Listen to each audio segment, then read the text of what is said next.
বলিগুটিয়া, জেগাটোৰ নাম হ'ল বলিগুটিয়া। মই 31-32 বছৰ ধৰি পেলাই মানে ইয়াতে আহিছোঁ। ইয়াতে আহি পেলাই ঘৰ কৰিছোঁ। মানে মই এতিয়া বেমাৰী মানুহ, চলিব নোৱাৰে। একদম মানে দুখীয়া মানুহ, 8-10জন মানুহ মানে পৰিয়ালত আছিল। মানে এইটো মানুহ চব কেতিয়াই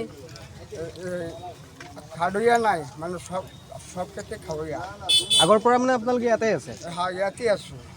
এতিয়া কি ক'ব জিলা প্ৰশাসনক বা মুখ্যমন্ত্ৰী কি অনুৰোধ কৰিব?